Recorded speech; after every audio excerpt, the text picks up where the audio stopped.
മൂന്നാം അധ്യായം 18-ാമത്തെ തിരുവചനം.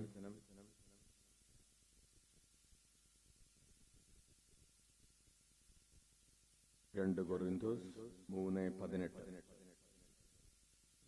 കർത്താവിന്റെ മഹത്വം കണ്ണാടിയിലെന്ന പോലെ മൂടുപടമണിയാത്ത മുഖത്ത് പ്രതിഫലിക്കുന്ന നാം എല്ലാവരും അവിടുത്തെ സാദൃശ്യത്തിലേക്ക് മഹത്വത്തിൽ നിന്ന് മഹത്വത്തിലേക്ക് രൂപാന്തരപ്പെട്ടുകൊണ്ടിരിക്കുകയാണ്. ഇത് ആത്മാവായ കർത്താവിന്റെ ദാനമാണ്. വലതുകരം ഉയർത്തി വീശിക്കൊണ്ട് കർത്താവിന്റെ മഹത്വം കണ്ണാടിയിലെന്ന പോലെ മൂടുപടമണിയാത്ത മുഖത്ത് പ്രതിഫലിക്കുന്ന നാം എല്ലാവരും അവിടുത്തെ സാദൃശ്യത്തിലേക്ക് മഹത്വത്തിൽ നിന്ന് മഹത്വത്തിലേക്ക് രൂപാന്തരപ്പെട്ടുകൊണ്ടിരിക്കുകയാണ്. ഇത് ആത്മാവായ കർത്താവിന്റെ ദാനമാണ്.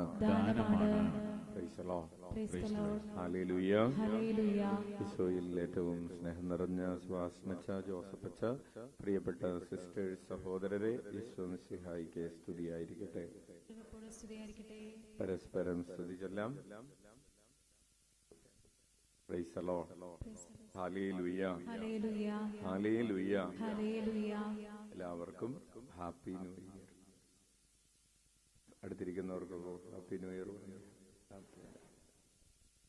Price the lord. കുറെ പേർക്കൊക്കെ 1-ാം തീയതി ഇല്ലേ, 31-ാം തീയതി രാത്രി കൈനീട്ടം കിട്ടി. കൈനീട്ടം കിട്ടിയവരൊന്ന് കൈ ഉയർത്താവോ? ഒത്തിരി പേരുണ്ട്. കൈനീട്ടം കിട്ടാത്തവരൊന്ന് കരമുയർത്താവോ? ഒത്തിരി പേരുണ്ട്.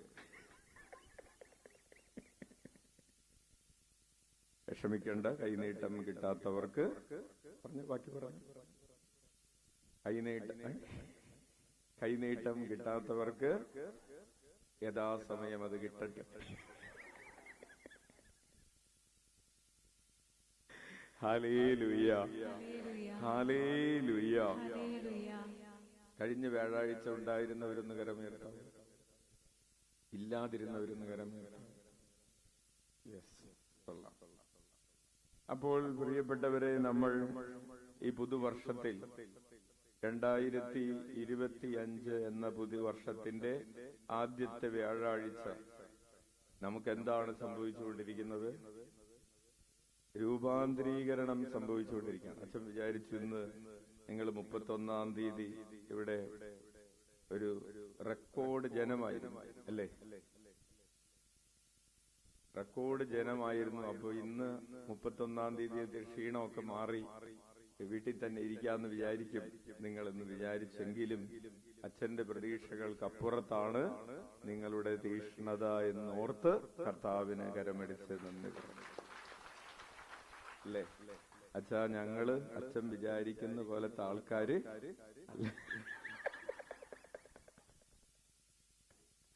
ഹല്ലേലൂയ. അപ്പോൾ നിങ്ങളുടെ ആ തീഷ്ണതയെ വചനം പഠിക്കാനും വചനം ശ്രവിക്കാനും ഒക്കെ കർത്താവിനെ ആരാധിക്കാനുള്ള ആ തീഷ്ണതയെ ഈ ന്യൂ ഇയറിന്റെ ഈ 2-ാം ദിവസത്തിൽ, ഇന്ന് ജനുവരി 2, ഈ ആദ്യത്തെ വ്യാഴാഴ്ച ദിവസം പ്രത്യേകമായി ഒരിക്കൽ കൂടെ അഭിനന്ദിക്കുകയാണ് അല്ലെ? എന്ത് ന്യൂ ഇയർ ഉണ്ടെങ്കിലും, എന്ത് പ്രയാസമുണ്ടെങ്കിലും, കാലത്ത് നല്ല തണുപ്പൊക്കെ ഉണ്ടായിരുന്നു.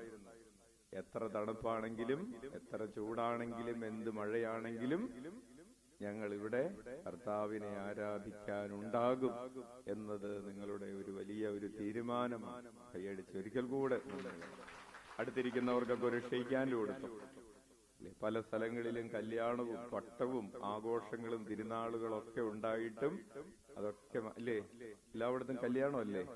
എല്ലായിടത്തും കല്യാണം, കല്യാണം ഇല്ലാത്തടത്ത് പട്ടം, പട്ടം ഇല്ലാത്തടത്ത് തിരുനാൾ, അങ്ങനെ പലതും ഉണ്ടായിട്ടും നമുക്ക് ഇവിടെ പള്ളിയിൽ ആള് കുറയുന്നില്ല എന്നുള്ളത് വലിയ ഒരു സദ്വാർത്തയാണ്. Praise the lord, hallelujah. അപ്പോൾ പ്രിയപ്പെട്ടവരെ, കഴിഞ്ഞ വ്യാഴാഴ്ച നമ്മൾ ഒരു പുതിയ പഠനമല്ല, നമ്മൾ 5-ാം സദനത്തെ കുറിച്ച് ഉള്ള ക്ലാസ് ആരംഭിച്ചിരുന്നു. അഞ്ചാം സദനത്തിൽ അമ്മ ത്രേസ്യ പഠിപ്പിക്കുന്നത്, അഞ്ചാം സദനത്തെ കുറിച്ച് ഉള്ള കാര്യങ്ങളാണ് നമ്മൾ പഠിച്ചു തുടങ്ങിയത്. ഇന്ന് ആദ്യമായിട്ട് ആ വിലയിൽ വന്നിട്ടുള്ള ആരെങ്കിലും ഉണ്ടെങ്കിൽ ഒന്ന് കരമുയർത്താവോ? വളരെ കുറച്ചു പേരുള്ളൂ ആദ്യമായിട്ട് വന്നിട്ടുള്ളവര്. യെസ്, കുറച്ചു പേരുണ്ട്. എങ്കിലും അച്ഛൻ പറയട്ടെ, നമ്മൾ പഠിച്ചുകൊണ്ടിരിക്കുന്നത് നമ്മൾ പഠിച്ചുകൊണ്ടിരിക്കുന്ന വിഷയം ഏതാണ്? രൂപാന്തരീകരണമാണ്. എങ്ങനെയാണ് ഈ രൂപാന്തരീകരണം സംഭവിക്കുന്നത്? നിങ്ങൾക്ക് തന്ന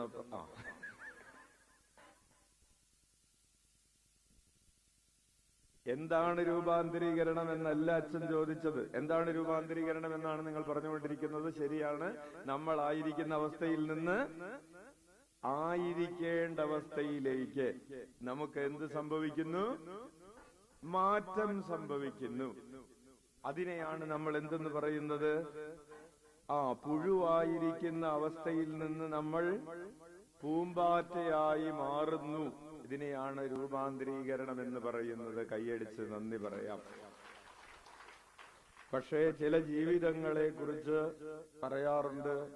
അവര് പുഴുവായി ജനിച്ചു, പുഴുവായി ജീവിച്ചു. അതാരെ കുറിച്ചാണാവോ?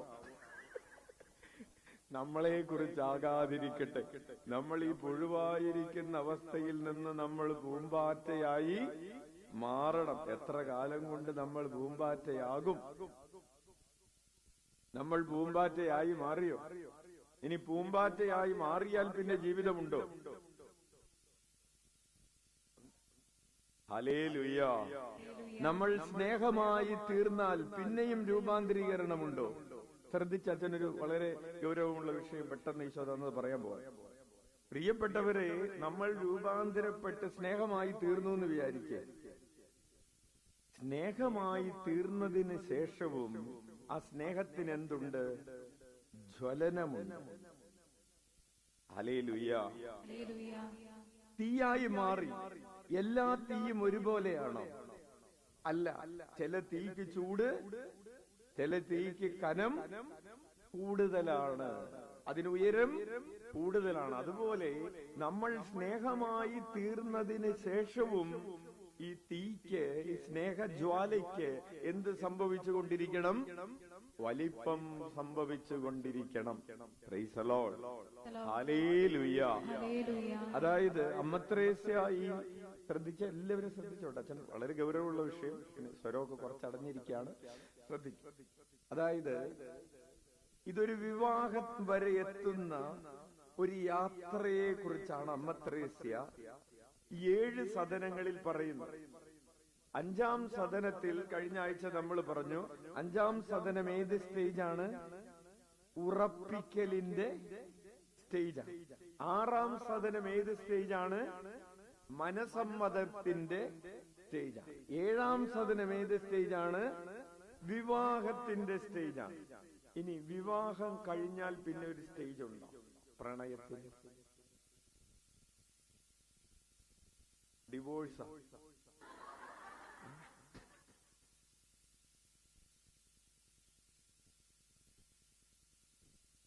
പ്രിയപ്പെട്ട ഹല്ലേലൂയ. വിവാഹം കഴിഞ്ഞാൽ അവരുടെ സ്നേഹം പിന്നെ ഓരോ ദിവസവും ഇങ്ങനെ കൂടി കൂടി കൂടി കൂടി കൂടി. അച്ഛനിത് ആരെ കുറിച്ചാണ് പറയുന്നതെന്ന്?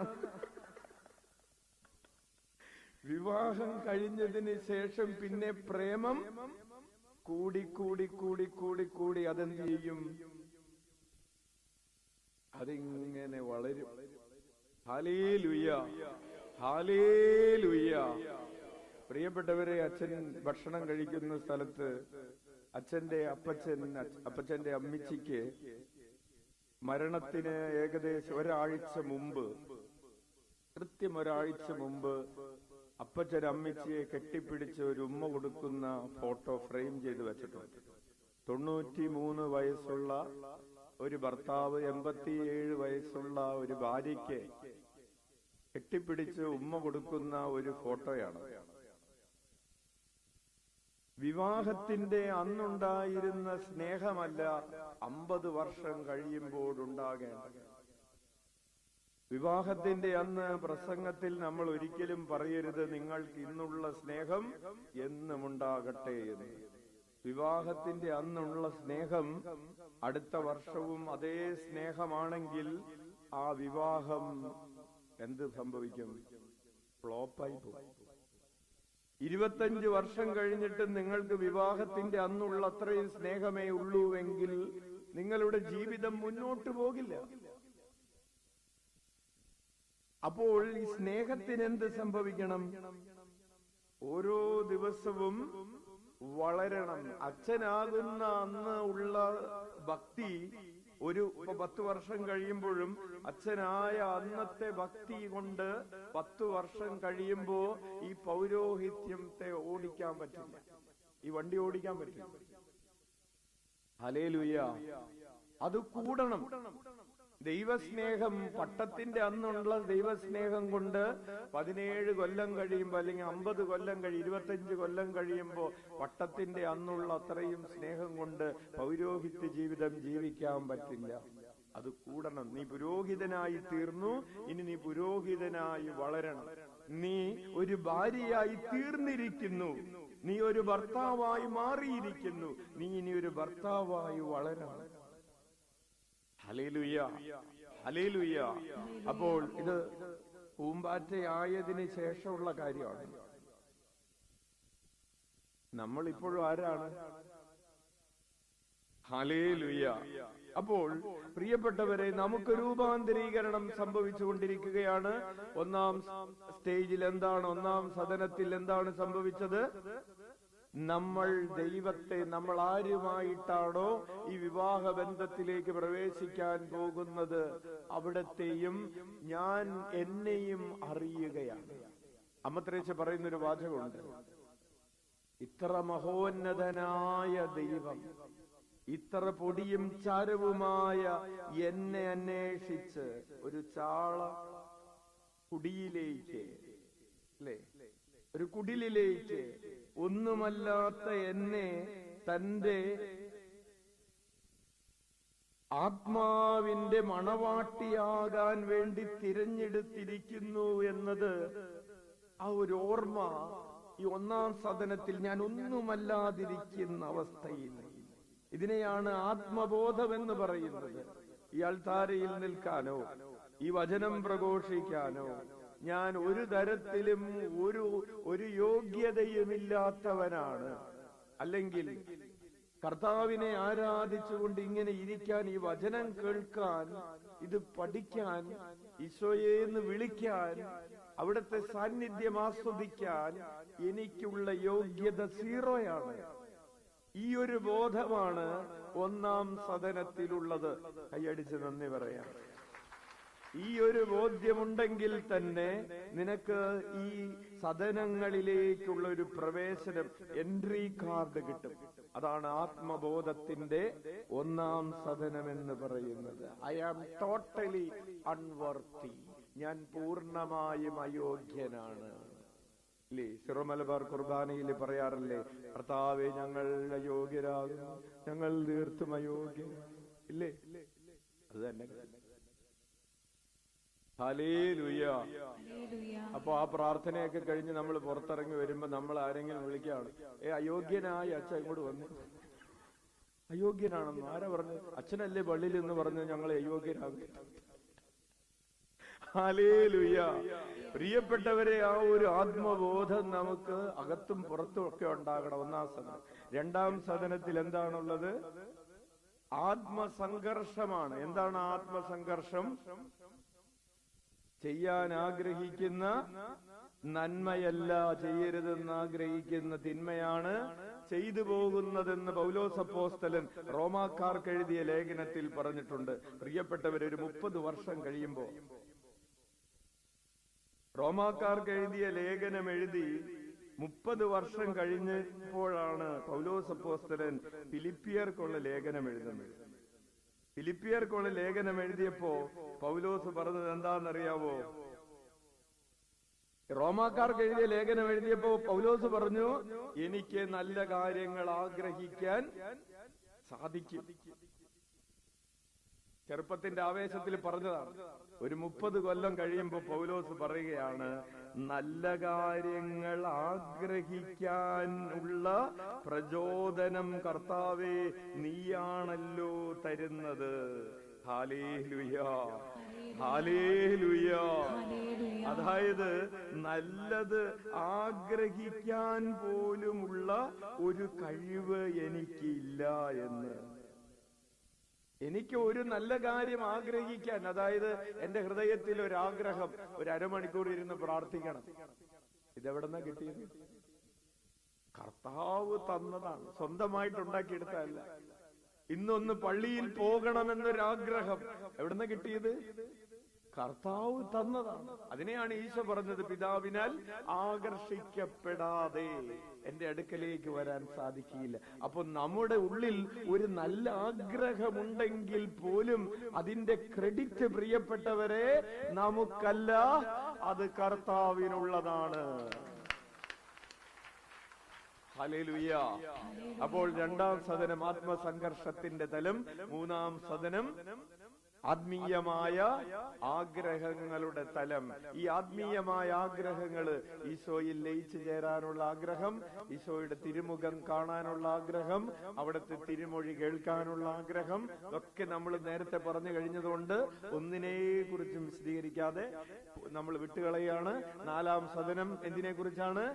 ദൈവ സാന്നിധ്യത്തിന്റെ നാലാം സദനം. ക്രിസ്തുമസ്, പ്രിയപ്പെട്ടവരെ, ഈ ദൈവ സാന്നിധ്യത്തിന്റെ ആഘോഷമാണ്.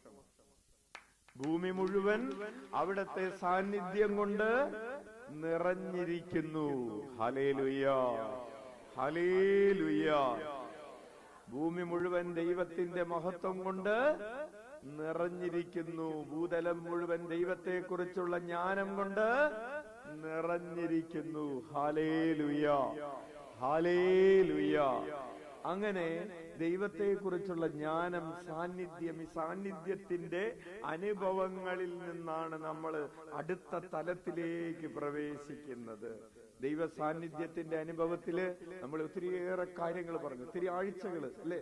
എത്ര ആഴ്ച? ഏകദേശം 10 ആഴ്ചകൾ, 10-ൽ കൂടുതൽ ആഴ്ചകൾ നമ്മൾ ഈ നാലാം സദനത്തിലായിരുന്നു, പ്രിയപ്പെട്ടവരെ. എന്നിട്ട് നമ്മൾ അഞ്ചാം സദനത്തിലേക്ക് പ്രവേശിക്കുകയാണ്. അഞ്ചാം സദനത്തിൽ ഉള്ള പ്രാർത്ഥനയുടെ അനുഭവം എന്ന് പറയുന്നത് ഒരു കനാല് വഴി വെള്ളം ഒരു പാടത്തേക്ക് എത്തുന്നത് പോലെയാണ്. ശ്രദ്ധിക്കുന്നുണ്ടോ? ഒന്നാം സദനത്തില്, രണ്ടാം സദനത്തിലൊക്കെ വെള്ളം നമ്മൾ കോരിയെടുക്കുന്നത് കപ്പിയും കയറും ബക്കറ്റൊക്കെ ഉപയോഗിച്ച് കോരിയെടുക്കുന്നത് പോലെയാണെങ്കിൽ, അതിന്റെ തുടർന്നുള്ള സദനത്തിൽ ഒരു മോട്ടോർ ഉപയോഗിച്ച് അല്ലെങ്കിൽ ഒരു വാട്ടർ വീൽ ഉപയോഗിച്ച് വെള്ളം പമ്പ് ചെയ്യുന്നത് പോലെയാണെങ്കിൽ, ഈ അഞ്ചാം സദനത്തിൽ നമ്മുടെ ആത്മാവിലേക്ക് വെള്ളം എത്തുന്നത് ഒരു കനാലിലൂടെ. ഇങ്ങനെ വെള്ളം നിങ്ങൾ കണ്ടിട്ടില്ലേ? കനാലിലൂടെ വെള്ളം കുതിച്ചു വരുന്നത്. വെള്ളം ഇങ്ങനെ വരുന്നു. നമ്മൾ എന്ത് ചെയ്താൽ മതി? നമ്മളുടെ ആ പാടത്തേക്ക്, നമ്മളുടെ പാടവരമ്പിലേക്ക്, നമ്മുടെ കൃഷിയിടത്തിലേക്ക് കനാലിന്റെ അതിരൊന്ന്, ആ വെള്ളം ഒന്ന് പൊട്ടിച്ചു കൊടുത്ത് ഒന്ന് തുറന്നു കൊടുത്താൽ വെള്ളം ഇങ്ങനെ ഒഴുകിക്കൊള്ളുന്നു. Hallelujah, hallelujah, hallelujah. അത് അമ്മത്രേശ ഉപയോഗിക്കുന്ന ഉദാഹരണം പറഞ്ഞതാണ്. പ്രിയപ്പെട്ടവരെ, അഞ്ചാം സദനത്തിലുള്ള ആളുകളുടെ 5 പ്രത്യേകതകൾ പറഞ്ഞാണ് കഴിഞ്ഞ ആഴ്ച അച്ഛൻ അവസാനിപ്പിച്ചത്. ഒന്നാമതായി, അവർ പൂർണ്ണമായും തങ്ങളെ തന്നെ മറന്നവരാണ്. രണ്ടാമതായി, ഏകാന്തത ആഗ്രഹിക്കുന്നവരാണ്. മൂന്നാമതായി, ദൈവമഹത്വത്തിനും അവിടത്തെ മറ്റുള്ളവർക്ക് അറിയിക്കുന്നതിനുമായി 1000 പ്രാവശ്യം പോലും മരിക്കാൻ തയ്യാറുള്ളവരാണ്. ദൈവമഹത്വത്തിന് വേണ്ടി മരിക്കാൻ, ഈശോയെ മറ്റുള്ളവർക്ക് കൊടുക്കുന്നതിന് വേണ്ടി എത്ര പ്രാവശ്യം വേണമെങ്കിലും തല്ലുകൊള്ളാൻ തയ്യാറുള്ളവരാണ്. നാലാമതായി, ഭൗതിക വസ്തുക്കളോട് വിരക്തിയുള്ളവരാണ്. അഞ്ചാമതായി, ദൈവൈക്യത്തിന്റെ മറക്കാൻ പറ്റാത്ത ഓർമ്മകൾ സൂക്ഷിക്കുന്നവരാണ്. ഹല്ലേലൂയ, ആറാമതായി ആത്മീയമായ മനസമ്പദത്തിനും ആത്മീയമായ വിവാഹത്തിനും വേണ്ടി ഒരുങ്ങിക്കൊണ്ടിരിക്കുന്നവരാണ്. ഹല്ലേലൂയ. അപ്പോൾ അഞ്ചാമത്തെ കാര്യം അച്ഛൻ ഒന്ന് പെട്ടെന്ന് പറയാം. ദൈവൈക്യത്തിന്റെ മറക്കാൻ പറ്റാത്ത ഓർമ്മകള്. അച്ഛൻ കഴിഞ്ഞ ശനിയാഴ്ച രാത്രിയിൽ 95 വയസ്സുള്ള ഒരു റോസി ആന്റിയെ കാണാൻ വേണ്ടി പോയി. റോസി ആന്റിയുടെ 95ാമത്തെ സണ്ണിച്ചേട്ടനും അച്ഛനും കൂടി റോസി ആന്റിയെ കാണാൻ വേണ്ടി പോയി എറണാകുളത്ത്. ഈ റോസി ആന്റിയുടെ ജന്മദിനം മെയ് 19-ാം തീയതിയാണ്. ഈ മെയ് 19-ാം തീയതി റോസി ആന്റിക്ക് 95 വയസ്സ് പൂർത്തിയാണ്. 90ാമത്തെ വയസ്സ് ഞങ്ങൾ ആഘോഷിക്കണമെന്ന് വിചാരിച്ചപ്പോഴേക്കും കോവിഡ് വന്നു, നടന്നില്ല. 95 ആഘോഷിക്കാൻ പോവാൻ. അപ്പോൾ ഈ റോസി ആന്റിയുമായിട്ട് വർത്തമാനം പറഞ്ഞുകൊണ്ടിരിക്കുകയാണ്. 95 വയസ്സ്, ഓരോ കാര്യവും കൃത്യമായിട്ട് ഓർക്കുന്ന ഒരാളാണ്. അപ്പൊ റോസി ആന്റി പറഞ്ഞു, റോസി ആന്റി ഒരു 10-50 വർഷം മുമ്പ് ഒരു ദിവസം റോസി ആന്റി കല്യാണമൊക്കെ കഴിഞ്ഞതിന് ശേഷം ഒരു ധ്യാനത്തിന് പോയി. ധ്യാനത്തിന് പോയപ്പോൾ ധ്യാനഗുരു പള്ളിയിൽ നിന്ന് വിളിച്ചു പറയുകയാണ്, നിങ്ങൾക്ക് ഇഷ്ടമുള്ള ഈശോയുടെ ഒരു രൂപം മനസ്സിൽ കാണുക. നിങ്ങൾക്ക് വേണമെങ്കിൽ ഉണ്ണി ഈശോയെ മനസ്സിൽ കാണാം, എന്നിട്ട് മനസ്സിൽ കണ്ടിട്ട് പ്രാർത്ഥിക്കും. അല്ലെങ്കിൽ നിങ്ങൾക്ക് നല്ലിടയനായ ഈശോ നിങ്ങളുടെ അടുത്തേക്ക് വരുന്നു, നിങ്ങളെ കോരിയെടുത്ത്, നിങ്ങൾ ഒരു കുഞ്ഞാടാണ്, കോരിയെടുത്ത് തോളിലിട്ട് നടക്കുന്നു. അല്ലെങ്കിൽ ഈശോ നിങ്ങളുടെ ഹൃദയത്തിന്റെ വാതിലിൽ വന്ന് ഇങ്ങനെ മുട്ടുന്നു. അല്ലെങ്കിൽ ഈശോ കുരിശ് വഹിച്ചുകൊണ്ട് പോകുന്നു. ഈശോ കുരിശ് വഹിച്ച് തളർന്നു വീഴുന്നു. ഈശോ നഗ്നനാക്കപ്പെടുന്നു. അല്ലെങ്കിൽ ഈശോ കുരിശിൽ കിടക്കുന്നു. ഈശോ മരിക്കുന്നു. നിങ്ങൾക്ക് ഇങ്ങനെ ഇഷ്ടമുള്ള, നിങ്ങൾക്ക് ഏറ്റവും ഇഷ്ടമുള്ള ഹൃദയഹാരിയായ, നിങ്ങളുടെ ഹൃദയത്തെ ഏറ്റവും പിടിച്ചു കുലുക്കുന്ന ഒരു രൂപം മനസ്സിൽ ധ്യാനിക്കാൻ വേണ്ടി പറഞ്ഞു. അപ്പൊ റോസി ആന്റി പറഞ്ഞു, മനസ്സിൽ പറഞ്ഞു, എനിക്ക് ഈശോ കുരിശ് വഹിക്കണമെന്നും കാണണ്ട, എനിക്ക് ഈശോ നഗ്നനാക്കപ്പെടുന്നതോ എനിക്ക് കുരിശിൽ കിടക്കുന്നതോ 60 കൊല്ലം മുമ്പ് ധ്യാനം കൂടിയ സമയത്തുള്ള ഓർമ്മയാണ് കാണണ്ട. എനിക്ക് കാണേണ്ടത് എന്റെ ഈശോ രാജാതിരാജനായി സിംഹാസനത്തിൽ ഇരിക്കുന്നത് കണ്ടാ മതി എന്ന് പറയും. അങ്ങനെ റോസി ആന്റി പറഞ്ഞതനുസരിച്ച്, എന്നിട്ട് റോസി ആന്റി കണ്ണടച്ചു.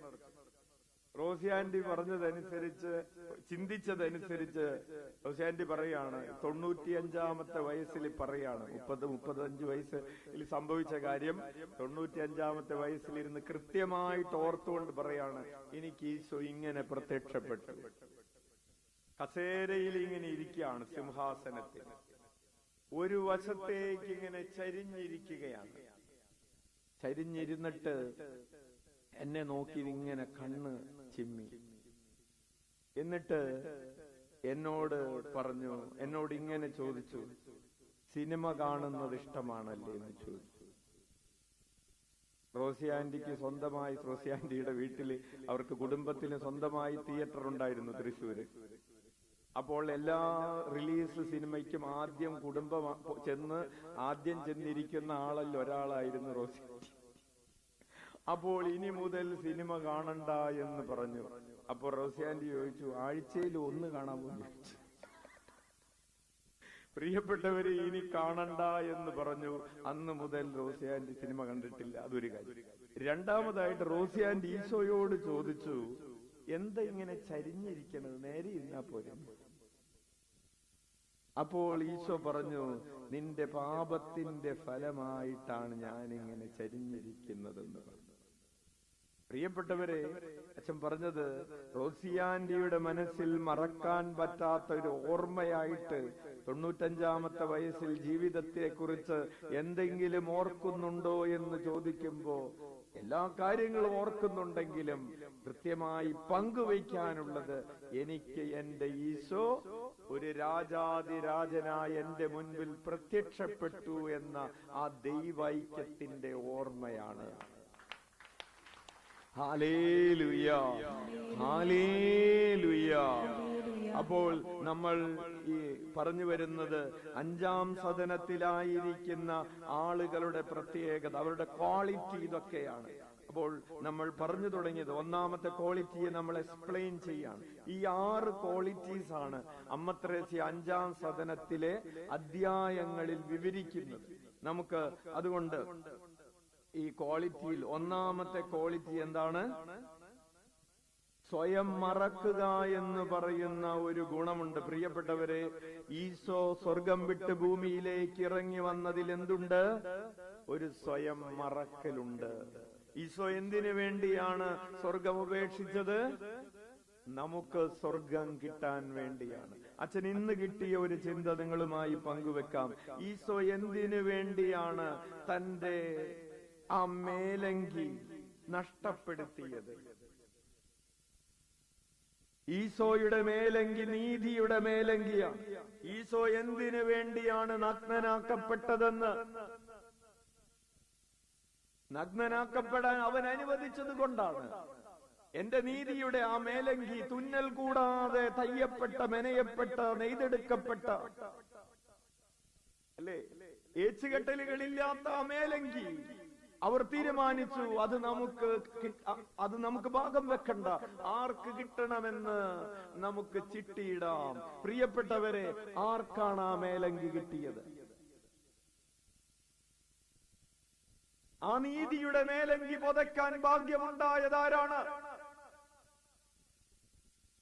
അനീതിയുടെ മേലങ്കി പ്രിയപ്പെട്ടവരെ ഭാഗം വെക്കാതെ മനുഷ്യകുലം മുഴുവനും വേണ്ടി ആ നീതിയുടെ മേലങ്കി നൽകപ്പെട്ടു എന്നതാണ് വിചിന്തനം.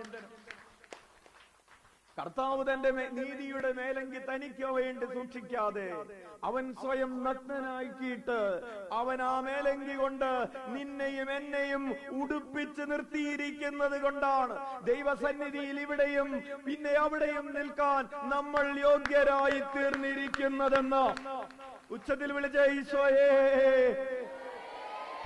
അതായത് അവൻ സ്വയം മറന്ന് തന്നെ ശൂന്യനാക്കിയത് കൊണ്ട് നമുക്ക് ഇനി അഭിമാനിക്കാൻ, ദൈവസന്നിധിയിൽ നിൽക്കാൻ അർഹതയുണ്ടെന്ന്.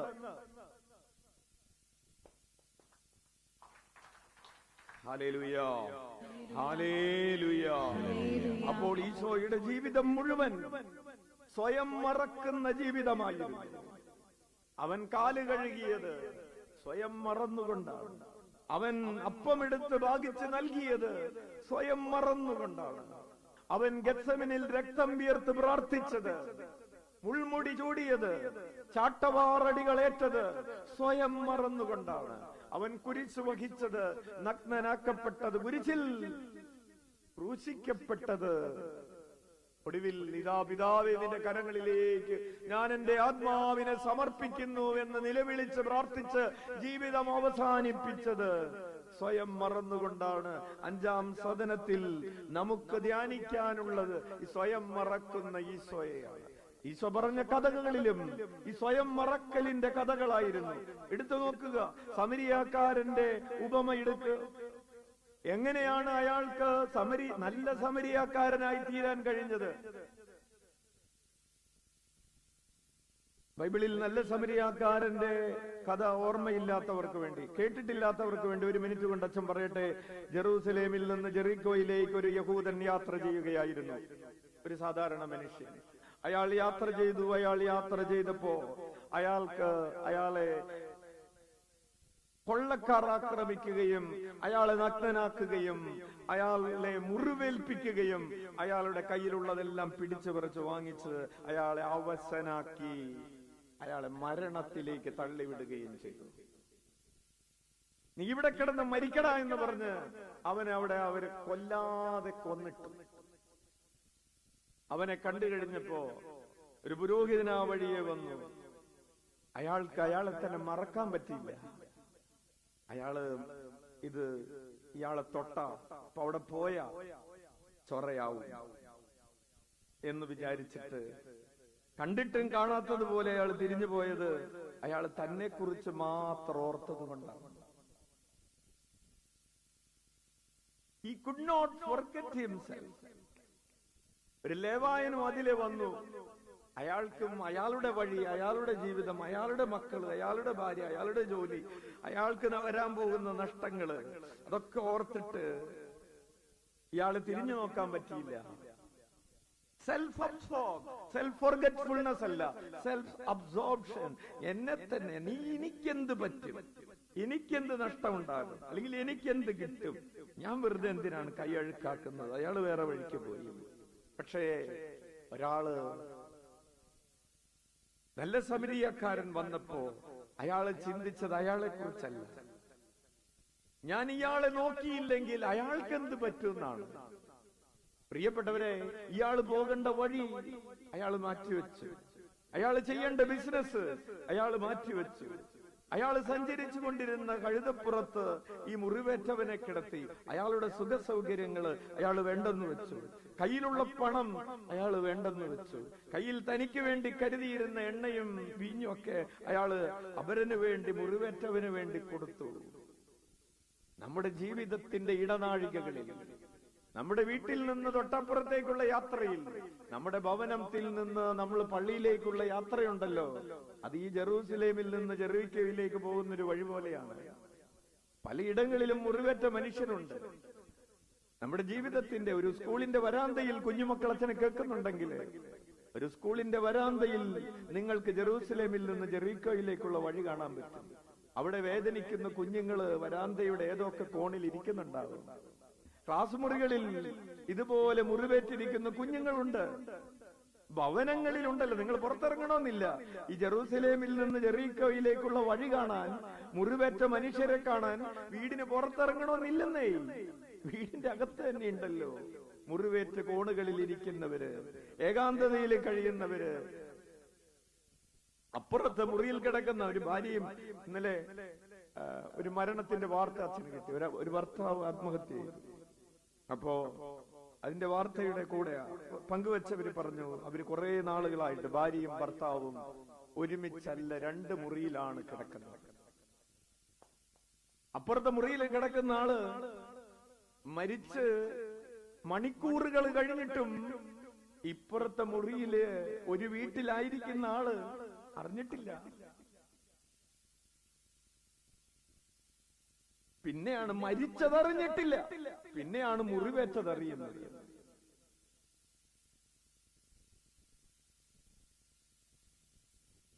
പ്രിയപ്പെട്ടവരെ, അപരനെ കുറിച്ച് കരുതലുണ്ട്, സ്വയം മറക്കാൻ. 5-ാം സദനത്തിലെ ഒരു പുണ്യം എന്ന് പറയുന്നത് സെൽഫ് ഫോർഗെറ്റ്ഫുൾനെസ് ആണ്. ഓരോരുത്തരും അവരവരെ കുറിച്ച് മാത്രം ചിന്തിച്ചു കൊണ്ടിരിക്കുന്ന ഒരു കാലത്ത് അവരന്റെ വേദനകളെ കുറിച്ച്, അച്ഛാ എന്റെ ഭർത്താവിന് എന്നോടൊരു കൺസേണും ഇല്ല, എനിക്ക് എന്ത് പറ്റിയെന്ന് ചോദിക്കുന്നില്ല, നിനക്ക് രോഗമുണ്ടോ എന്ന് ചോദിക്കുന്നില്ല. ശരി, പറഞ്ഞുകൊണ്ടിരിക്കുന്നത് മുഴുവൻ എന്തിനെ കുറിച്ചാണ്? എന്നെ കുറിച്ചാണ്, എന്റെ വേദനകളെ കുറിച്ചാണ്. ശരി, നിനക്ക് വേദനകൾ ഉണ്ടെന്നേ സമ്മതിച്ചു. പക്ഷേ ആ വേദനകൾക്കപ്പുറത്ത് വേദനിക്കുന്ന നിനക്ക് അവരന്റെ വേദനകളിലേക്ക് ഹൃദയമുയർത്താൻ പറ്റുന്നുണ്ട്. ഈശോയെ കുറിച്ച് പറയുന്നത് ഹീസ് എ വൂണ്ടഡ് ഹീലർ എന്നാണ്. എല്ലാ മുറിവുകളും ഉള്ളവനാണ് ഈശോ. ശരീരത്തിൽ ഇനി മുറിവേൽപ്പിക്കപ്പെടാൻ പറ്റാത്ത വിധം എല്ലാ ഓരോ കോശവും മുറിഞ്ഞു നിൽക്കുന്നവനാണ് നമുക്ക് സൗഖ്യമായി മാറുന്നതെന്ന് ഓർക്കണം. Hallelujah, hallelujah, hallelujah. പ്രിയപ്പെട്ടവരെ, നമ്മൾ നമ്മളെ കുറിച്ച് മറക്കുമ്പോഴാണ് നമ്മൾ നമ്മുടെ ഉള്ളിലെ ക്രിസ്തുവിനെ ഓർക്കുന്നത്. അച്ഛൻ ഒന്നുകൂടെ പറയാം. നമ്മൾ പറഞ്ഞേ, നമ്മെ കുറിച്ച് മറക്കുമ്പോഴാണ് നമ്മുടെ ഉള്ളിലെ ക്രിസ്തുവിനെ ഓർക്കുന്നത്. 2 കാര്യങ്ങള് നമുക്ക് 2 കാര്യങ്ങൾ പെട്ടെന്ന് ഓർക്കാണ്. ഒന്ന്, നമ്മുടെ പാപങ്ങളെ കുറിച്ച് നമുക്ക് മറക്കാൻ പറ്റും. മറക്കണം. പൗലോസ് അപ്പോസ്തലന്റെ ജീവിതയാത്രയിൽ മുഴുവൻ തന്റെ പാപങ്ങളെ കുറിച്ചാണോ പറഞ്ഞുകൊണ്ടിരിക്കുന്നത്? 1-2 പ്രാവശ്യം പൗലോസ് അപ്പോസ്തലൻ എഴുതിയ ലേഖനങ്ങളിലൊന്നും തന്റെ പാപങ്ങളെ കുറിച്ചുള്ള വിവരണമുണ്ടോ? ഇല്ല. പൗലോസ് അപ്പോസ്തലൻ അത് പറഞ്ഞുകൊണ്ട് നടക്കുന്നില്ല. അപ്പോസ്തല പ്രവർത്തനങ്ങളിൽ ലൂക്കാ അത് എഴുതി വെച്ചിട്ടുണ്ട്, പക്ഷെ ലേഖനങ്ങളിൽ പൗലോസ് അത് എഴുതുന്നില്ല. പക്ഷേ തന്റെ പാപങ്ങളെ കുറിച്ച് പറയുന്നതിന് പകരം പൗലോസ് പറയുന്നത് കർത്താവിന്റെ നീതിയെ കുറിച്ചാണ്. അപ്പൊ പൗലോസ് ഓർത്തുകൊണ്ടിരിക്കുന്നത് തന്നെ കുറിച്ചല്ല, കർത്താവിന്റെ പരിശുദ്ധിയെ കുറിച്ചാണ്.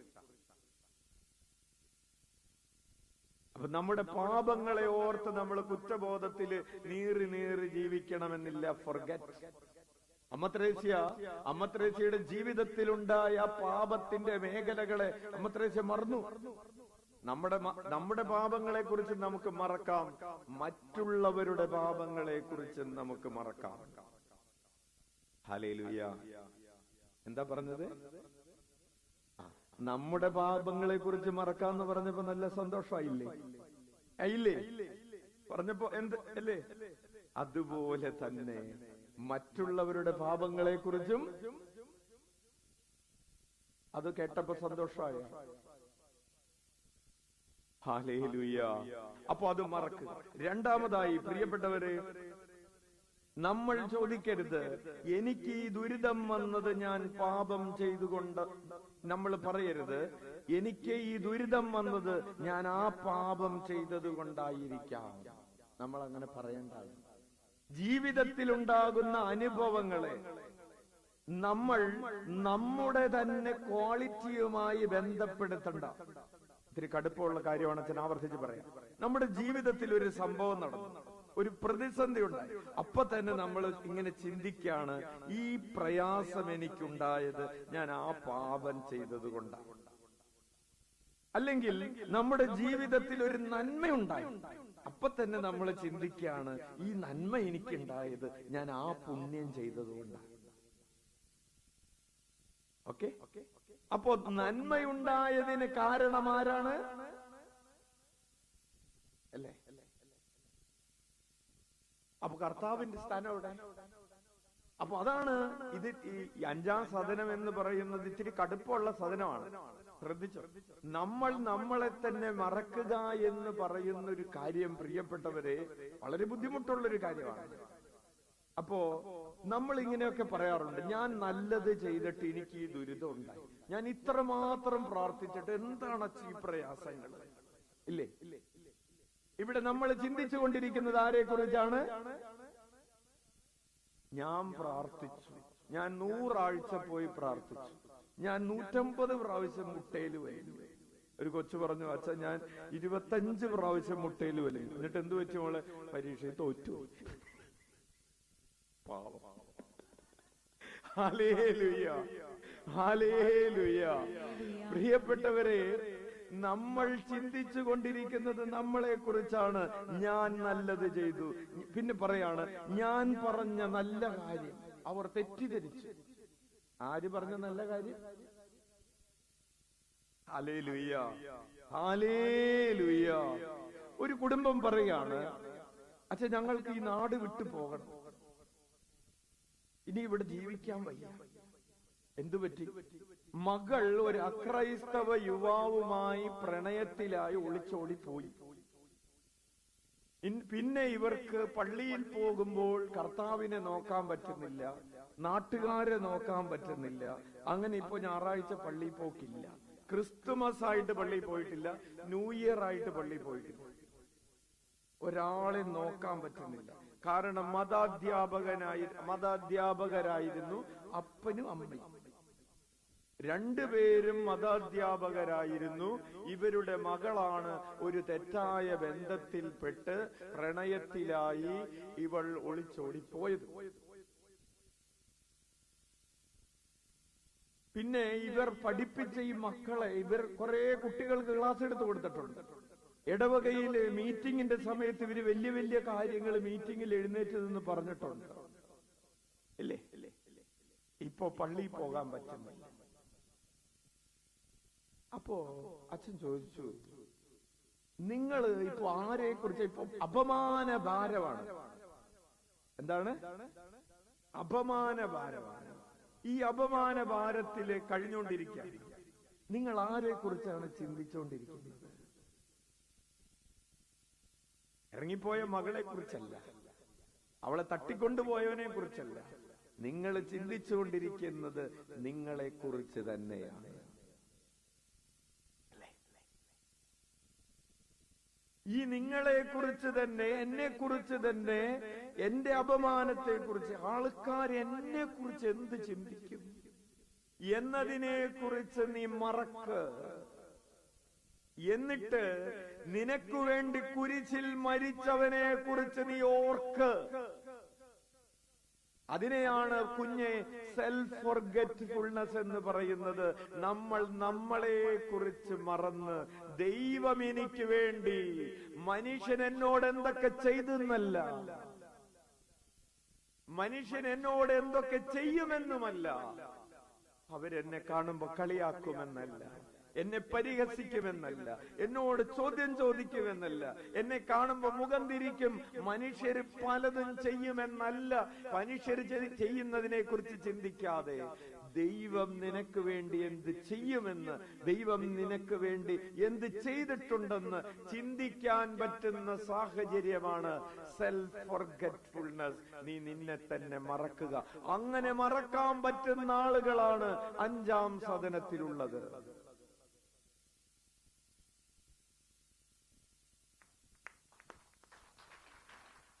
Hallelujah, hallelujah. അപ്പോൾ നമ്മൾ ഇങ്ങനെ പറയില്ല, എന്നോട് നീ അത് പറയാം. നീ വേറെ ആരോടെങ്കിലും പറഞ്ഞിരുന്നെങ്കിൽ കുഴപ്പം, എന്നോട് നീ അത്. നമ്മൾ ആരെ കുറിച്ച് ഓർത്തോണ്ടിരിക്കുന്നത്? ഹല്ലേലൂയ. ഞാൻ പറഞ്ഞതേ നിനക്ക് മനസ്സിലാവാത്തതുകൊണ്ടാ. ആര് പറഞ്ഞത്? ഹല്ലേലൂയ. പിന്നെ ചില ആളുകൾ ഞാൻ കൊള്ളരുതാത്തവളാ, ഞാൻ ദേഷ്യം വരുമ്പോ പറയുന്ന ഞാൻ കൊള്ളരുതാത്തവള, ഞാൻ കൊള്ളരുതാത്തവരാ. ആരെ കുറിച്ച് ചിന്തിച്ചുകൊണ്ടിരിക്കുന്നത്? Hallelujah, hallelujah.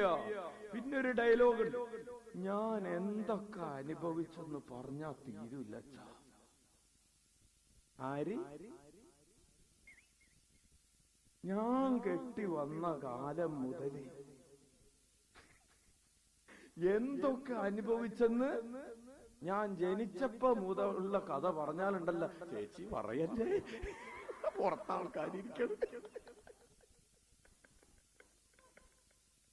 ജനിച്ചപ്പോ മുതലുള്ളത് പറയണ്ട. അപ്പൊ പിന്നെ എപ്പം തുടങ്ങണം? ഇന്ന് പള്ളിയിൽ വന്നതിന് ശേഷമുള്ളത് തുടങ്ങിയാൽ മതി. ഹല്ലേലൂയ. അപ്പോൾ ഞാൻ എന്തൊക്കെ അനുഭവിച്ചെന്ന് നിങ്ങൾ പ്രിയപ്പെട്ടവരെ ഒന്ന് ദയവ് ചെയ്ത്. ഇനി അടുത്തൊരു ഡയലോഗാണ്, എന്നോട് ഇങ്ങനെ കാണിക്കാൻ ഞാൻ എന്ത് ചെയ്തിട്ടാണ് അച്ഛൻ പറ. എന്റെ ഭർത്താവ് എന്നോട്, എന്റെ മക്കൾ എന്നോട് ഇങ്ങനെ കാണിക്കാൻ, അല്ലേ ഞാൻ എന്ത്? ഹല്ലേലൂയ. അപ്പൊ ചിന്തിച്ചുകൊണ്ടിരിക്കുന്നത് ഞാൻ ചെയ്ത പുണ്യങ്ങളെ കുറിച്ചും അവരിൽ ചെയ്ത തിന്മകളെ കുറിച്ചും ഒക്കെയാണ്. ഹല്ലേലൂയ. പ്രിയപ്പെട്ടവരെ, കർത്താവ് നമ്മോട് പറയുകയാണ്, your self is not your problem, your self is not your solution. നിന്റെ പ്രതിസന്ധി എന്ന് പറയുന്നത് നീയല്ല, നിന്റെ പരിഹാരം എന്ന് പറയുന്നതും നീയല്ല. നിന്റെ ജീവിതം എന്ന് പറയുന്നത് ഒരു പ്രശ്നമല്ല, നീ ഒരു പ്രശ്നവുമല്ല. നിന്റെ ജീവിതം എന്ന് പറയുന്നത് ഒരു പരിഹാരമല്ല. നിനക്ക് ഉള്ള പരിഹാരം എന്ന് പറയുന്നത് നിന്റെ കർത്താവാണ്.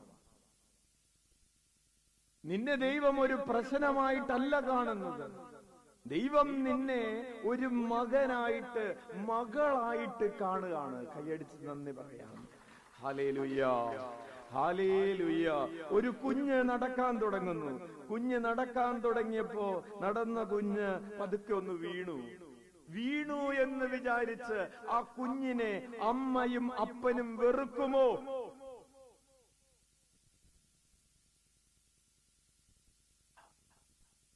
കുഞ്ഞ് പൊടിയിൽ വീണു എന്ന് വിചാരിച്ച് അപ്പനും അമ്മയും ആ കുഞ്ഞിനെ വെറുക്കില്ല എന്ന് പറഞ്ഞതുപോലെ നമ്മൾ പാപത്തിൽ വീണു എന്ന് കരുതി ദൈവം നമ്മെ വെറുക്കുന്നില്ല. ഹല്ലേലൂയ. അപ്പോൾ നീ എന്താണ് ചെയ്യേണ്ടത്? നീ നിന്നെ തന്നെ മറക്കുമ്പോഴാണ് നീ യഥാർത്ഥത്തിൽ ആരാണ് നീ എന്ന് മനസ്സിലാകുക. നീ ചെയ്തത്, നിന്റെ വീഴ്ചകള്, നിന്റെ ഉയർച്ചകള്, നീ നേടിയതൊക്കെ നീ മറക്കുമ്പോ നീ ഒരു കാര്യം പതുക്കെ മനസ്സിലാകും. നിന്റെ ഉള്ളില് നിന്റെ ദൈവം മഹത്വത്തോടുകൂടെ വസിക്കുന്നു. നീ ദൈവ പൈതലാണെന്ന്. നിന്റെ ഉള്ളിലുള്ള, നിന്റെ പുറമേയുള്ള പുഴുവിന്റെ അവസ്ഥയ്ക്കുള്ളിൽ നിന്റെ ഉള്ളിൽ ആ പൂമ്പാറ്റയുണ്ടെന്ന്. Hallelujah, hallelujah. പ്രിയപ്പെട്ടവരെ, അങ്ങനെ സ്വയം മറന്നൊരാളുടെ പേരാണ് മറിയം. അങ്ങനെ മറിയം സ്വയം മറന്നത് കൊണ്ടാണ് അവൾക്ക് പുൽക്കൂട്ടിൽ ഉണ്ണിക്ക് ജന്മം കൊടുക്കാൻ സാധിച്ചത്. മറിയം തനിക്ക് തന്റെ കഴിവിനെ കുറിച്ച് ചിന്തിച്ചിരുന്നെങ്കിൽ, മറിയം തനിക്ക് വരാൻ പോകുന്ന അപകടങ്ങളെ കുറിച്ചാണ് ചിന്തിച്ചിരുന്നതെങ്കിൽ, മറിയത്തിനൊരിക്കലും ദൈവകുമാരന് ജന്മം കൊടുക്കാൻ പറ്റില്ലായില്ല. മറിയം തന്നെ മറന്നിട്ട് പറഞ്ഞു, ഞാൻ എന്റെ ബുദ്ധിയും എന്റെ ചിന്തയും എന്റെ കണക്കൂട്ടലുകളെല്ലാം ഞാൻ ഇവിടെ ഇട്ടിട്ട്, അവള് പറയാണ്, ഇതാ കർത്താവിന്റെ ദാസി, നിന്റെ ഇഷ്ടം പോലെ എന്നിൽ നിറവേറട്ടെ. ഈ ഡയലോഗ് ഒരു സെൽഫ് ഫോർഗെറ്റ്ഫുൾനെസിന്റെ ഡയലോഗാണ്. സ്വയം മറക്കുന്ന ഒരാൾക്ക് ഇത് പറയാൻ പറ്റുകയുള്ളൂ.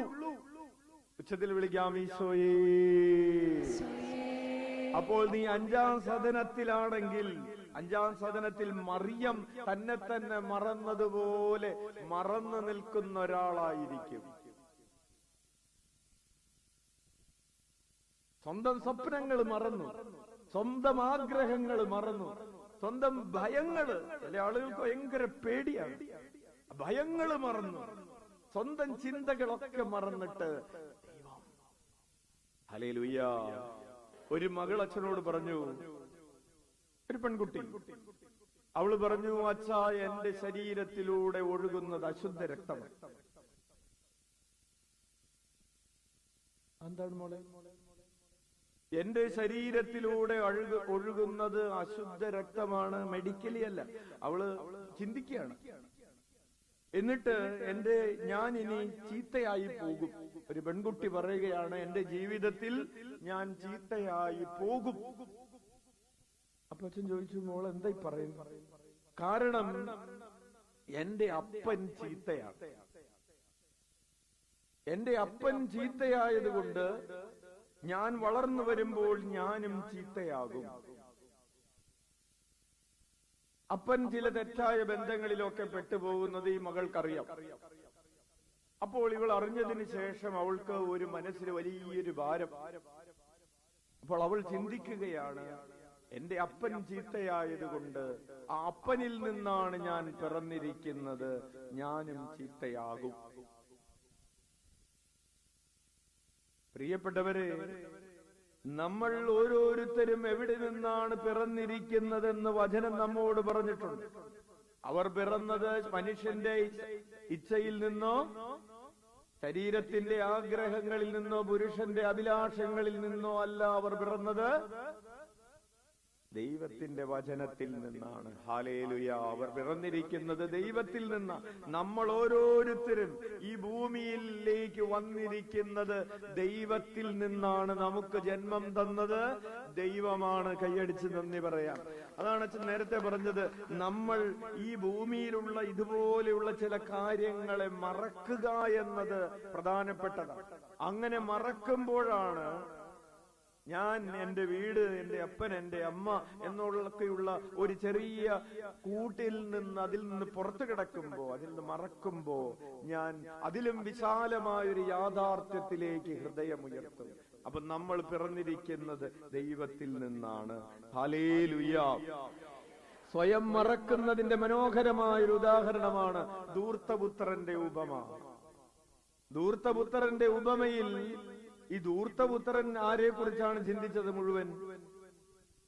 എനിക്ക് കിട്ടാനുള്ളത് എനിക്ക് അവകാശപ്പെട്ടത്. അപ്പനോട് ചെന്നിട്ട് അപ്പനോട് പറയുകയാണ് എനിക്ക് അവകാശപ്പെട്ടത്. അപ്പൊ ഇത്രയും ഒരു 3-4 ആഴ്ചയായിട്ട് അവൻ എന്താ ചിന്തിച്ചുകൊണ്ടിരിക്കുന്നത്?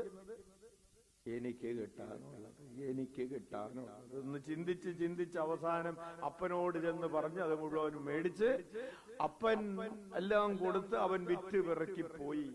എനിക്ക് സുഖമുണ്ടാകണം. അവൻ അവനെ കുറിച്ച് തന്നെ ഓർത്തുകൊണ്ടിരിക്കുകയാണ്. മൂത്ത പുത്രൻ ആരെ കുറിച്ചാണ് ചിന്തിച്ചുകൊണ്ടിരിക്കുന്നത്? എനിക്ക് കൂട്ടുകാര് വന്നപ്പോ അവരുടെ കൂടെ ആഘോഷിക്കാൻ നീ ഒന്നും തന്നില്ല, ഞാൻ ഇവിടെ ഒരു അടിമയെ പോലെ പണിതെടുത്തുകൊണ്ടിരിക്കുകയാണ്, അവൻ ഇങ്ങനെയൊക്കെ ചെയ്തുകൊണ്ടിരിക്കുകയാണ്, എനിക്കൊന്നും കിട്ടിയില്ല. അവൻ ചിന്തിച്ചുകൊണ്ടിരിക്കുന്നത് ആരെ കുറിച്ചാണ്? അവനെ കുറിച്ചാണ്. ഇവിടെ പ്രിയപ്പെട്ടവരെ, സ്വയം മറക്കുന്നൊരു മനുഷ്യനുണ്ട്. ആരാണ് ആ മനുഷ്യൻ? ഈ അപ്പൻ മകൻ വന്ന് പകുതി ചോദിക്കുമ്പോ, മകൻ വന്ന് അവകാശം ചോദിക്കുമ്പോ അപ്പൻ തന്റെ സ്വത്തുക്കള് മുഴുവൻ എത്രയാക്കി? 2 ആക്കി. നമ്മളാണെങ്കിൽ എത്രയാക്കണം? 3 ആക്കണം. നിങ്ങൾ ഒരിക്കലും 2 മക്കളുണ്ടെന്ന് വിചാരിച്ച് 2 പേർക്കും ഭാഗിച്ചു കൊടുക്കരുത്. കൊടുത്താൽ തന്നെ ഇങ്ങനെ എഴുതി വെച്ചാക്കണം, മരണശേഷം. ഹല്ലേലൂയ. അപ്പൻ ഇതൊന്നും എഴുതി വെക്കാതെ അപ്പൊ തന്നെ 2 പേർക്കും കൊടുത്തു. സ്വയം മറക്കുന്ന അപ്പനെ പോലെ മറക്കുന്നവരാണ്. തിരിച്ചു വന്നപ്പോ ഇതുവരെ ഈ ധൂർത്തപുത്രൻ ചെയ്തതൊക്കെ മറന്നു.